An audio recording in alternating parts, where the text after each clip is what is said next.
નમસ્કાર, હું auto rickshaw ચાલક વેલફેર એસોસિએશન પ્રમુખ રાજ સિરકે. રિક્ષા ચાલક મિત્રો, ગઈકાલે અમદાવાદમાં કોઈ એક યુનિયન દ્વારા હડતાલ જાહેર કરવામાં આવી હતી. 5/8/2026 અને 6/8/2026 2 દિવસની હડતાલ જાહેર કરવામાં આવી હતી.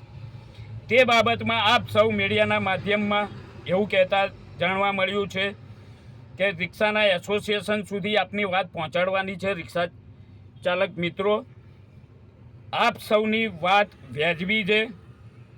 આપ સૌના જ પ્રાણ પ્રશ્નોને વાચા બનવા માટે જ અમારું એસોસિએશન છે. એટલે જ મિત્રો, હું આપ સૌને જણાવું કે અમે આ હડતાલમાં જોડાયા કેમ નથી. કેમ કે તારીખ 4/8/2026ના રોજ અમો ગાંધીનગર ખાતે ગયા હતા. આપણી રજૂઆત કરી છે, લેખિતમાં રજૂઆત આપી છે મુખ્યમંત્રી શ્રી ભૂપેન્દ્રભાઈ પટેલ શ્રીને. ત્યારબાદ નાયબ મુખ્યમંત્રી શ્રી હર્ષ સંઘવી સાહેબના સચિવ શ્રી કે ગૌતમ સાહેબને રૂબરૂ મળીને જે પણ સીએનજીનો રેટ કમિટીની મિટિંગ પછી 6 રૂપિયાને 2 પૈસા ભાવ વધ્યા છે તે બાબતે બી વાત કરી છે. 5 રૂપિયા અંદર વધારવાની પણ વાત કરી છે, 25ના 30 કરવાની વાત કરી છે, અને રિક્ષાનું ભાડા પત્રક પણ સરકાર જ બનાવી આપે તે વાત કરી છે. તે પણ અગ્રી થયા છે અને તેમણે એવી બાંયધરી આપી છે કે આ વીકની અંદર આપણે હાલ જે નક્કી થયેલું ભાડું છે તે મળી જશે, પરિપત્ર બની જશે, અને ત્યારબાદ જે પણ 5 રૂપિયાનું 25માંથી 30 કરવાનું ભાડું છે તેની પણ નવેસરથી બેઠક મળશે અને તે પણ રિવ્યૂ કરવામાં આવશે. ત્યારબાદ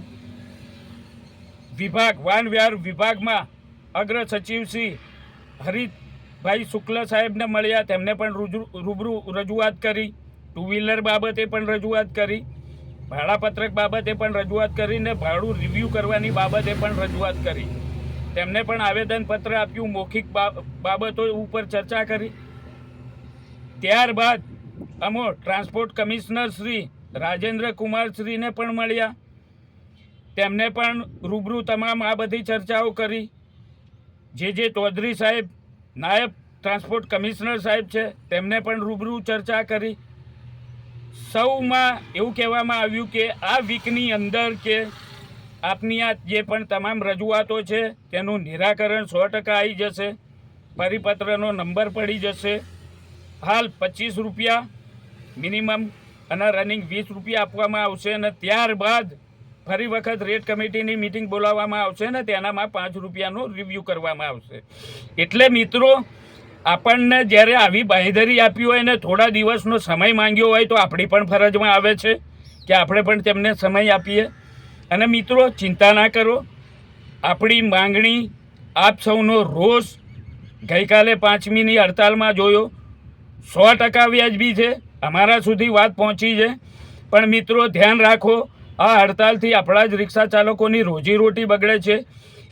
આપણા જ રિક્ષા ચાલકોની રોજીરોટી બગાડ્યા વગર આપણે આંદોલનો કરવાના હોય, આપણી રોજીરોટી બગાડીશું તો આ જે પણ 2 વ્હીલરો નોન ટ્રાન્સપોર્ટ ચાલે છે તે લોકો ફાઈ જશે, 4 વ્હીલર્સવાળા ફાઈ જશે.